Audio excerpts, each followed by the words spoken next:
Welcome to the Ballroom Dance channel. Before I dive into today's topic, I am so embarrassed. Guys, I've previously posted a video on what I call thinking face on the competition floor. They tend to have this thinking face. And it's usually combined with a complete freezing of movement where they forget their routine. And then they wake up and launch back in. And I learned when I was 2 years old that I suffer from thinking face recording these YouTube videos. Okay, so yesterday morning, made a video, accidentally posted the unedited version, which has my whole video before I cut out all my I must have sat there exactly like this. Frozen. 15 seconds straight, twice. And I know in my head, I don't even realize I'm frozen, but I'm thinking really fast. I want to present it well. How do I word this? And you know what? You're thinking the same thing on the comp floor. So mercifully, the thinking face has never been an issue for me on the comp floor. But you know what? It has given me a newfound extra compassion for the many people who had to overcome that dragon. Okay, let's dive in. I owned the largest ballroom dance studio in the country for over 15 years. Saw a lot of crazy stuff during that time. Well, today I'm going to share the things that irritated me most. So, number one, I was stunned by the number of pros who cheat their floor fees, usually underreporting their hours. It was shocking how many people did this. And guys, this is no different than stealing. You are stealing from the studio who is providing this opportunity for you to teach, for your students to dance. Guys, it wasn't the students stealing. I don't recall that happening one time, ever. It was just the teachers. It was so stressful, if anything, almost like a personal attack, because they stole from me when I wasn't even able to pay myself a dime. Every cent I brought in, I poured my love into that place to be able to provide it for them and the community. And it's like, really? That's how you're going to handle this sitch? Okay.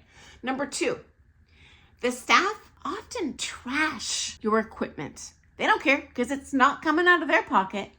Now, truth be told, the ballroom pros are always very respectful of the equipment. Fitness staff blew so many speakers, so many amps. They'd spill venti-sized bucket of coffee onto my DMX controllers. Destroy it. I gotta replace that. It is not cheap, guys. I wasted thousands upon thousands of dollars. And guys, I know for a fact they did it because you know what? I had the place head to toe with video cameras they didn't know about, security cameras. I literally saw them on the video have a recording of oopsie daisy, class ends, they walk out, pretending nothing happened. Then I have ballroom teachers coming in later in the day and they're like, Sunny, something's wrong with the system. Well, you know what? I could have jumped on ordering a new system that much sooner if someone would have been honest. Or, heaven forbid, you just be careful with the equipment. Duh! Who does that? I would never trash someone's place. Speaking of trashing the place, next up, event rentals. Oh my gosh, guys, if you buy a ballroom dance studio, don't rent out. I don't care how much they pay you. Yes, you can make a pretty penny doing that, like big dollars. After a handful of events at my own studio, I just stopped doing it. It was not worth them destroying the place. One renter, I don't know if it was one or more people, they literally wiped poopy diapers on the walls. Like, this is deliberate. It's not an accident. And left it that way overnight. I had people on video barfing into the potted plants. They would chew gum, spit out the bolus, and take their foot and jam it into the floor. This is a ballroom and Latin dance studio. I want to be able to eat off that floor. they would leave a big old puddle of beer on the floor overnight. And they specifically signed a contract promising, you're going to do this, you're going to do that, you're going to mop, you leave it dry. Didn't happen. And you know what? Good luck hiring a cleaning crew, at 3 a.m. to come in and clean up after an event. Though the final events, I just did that. I don't care how much it costs, but then it's not even really worth the cost that group is bringing in. Or the stress of me just thinking, you know what? I have beautiful marble floors and all this stuff, and they're trashing it. Who does that? Okay, next up. When you own a high occupancy building, meaning you can bring a big number of people in from the public to use your facility, there are all sorts of crazy regulation requirements you got to meet. And to boot, they come in and do inspections on your facility to make sure you are dotting every I and crossing every T. And I get it, it is for your safety. For example, the fire marshal comes in and just does a head count because each room, we had 3 ballrooms, has a maximum legal capacity. They want to make sure you can exit the building in time. But you know what? I'm a rule follower by nature. I'm following all the rules. And inevitably, these city inspectors or health department inspectors would come in by design, I am sure. Every time I had a showcase, I'm in the middle of hosting a New Year's Eve ball, my hands are full. And now I gotta walk away from whatever I'm supposed to be doing, taking care of my event and my staff and my clients.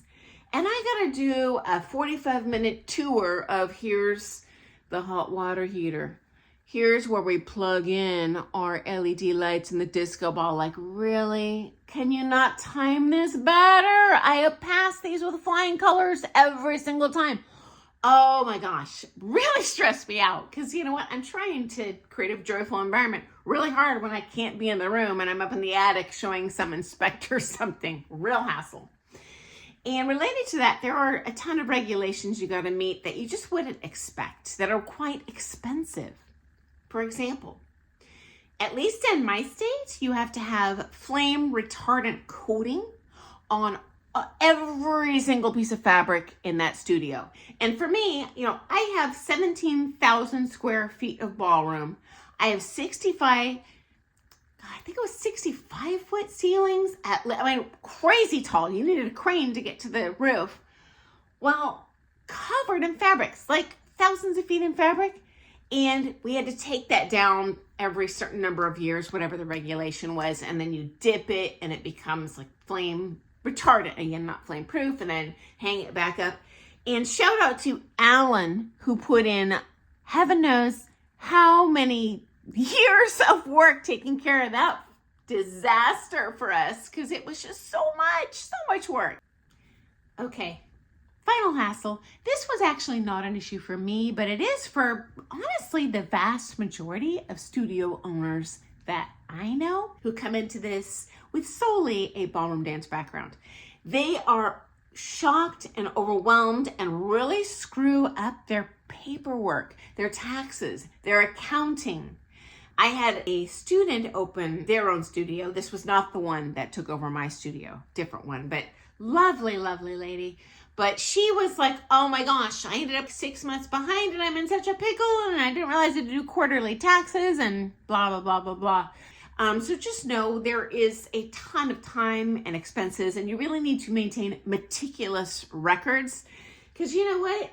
There's a lot of enemies you can live with, even in the ballroom world, but you don't want to make an enemy with the IRS. For our friends outside the United States, that's the organization, it's called the Internal Revenue Service, and they handle collecting taxes. They got deep pockets and are real nosy, and you better be doing everything to the book. Okay, guys, if you're in my town, I think Sean Gardner Dancing has their Halloween fusion dance tomorrow night out in Tigard, in costume, 3 ballrooms running simultaneous. I mean, I guess they have a ballroom room. If any of our local friends know, hey, put a shout out in the comments, because I definitely want to support all of those local events or they won't host them anymore. Also, I can't find out who's DJing it. That kind of makes a difference. I think Linda's a great DJ. Jake is a great DJ. So anyway, let us know. And I look forward to seeing you first thing tomorrow morning for some more things ballroom dance. And you know what, guys? We have friends on our channel who are also studio owners. If that's you, hey, let us know what your biggest hassles were. I'm just mentioning those off the top of my head and trying to keep this bad boy under 10 minutes. Okay, see you tomorrow. Happy dancing. Bye, guys.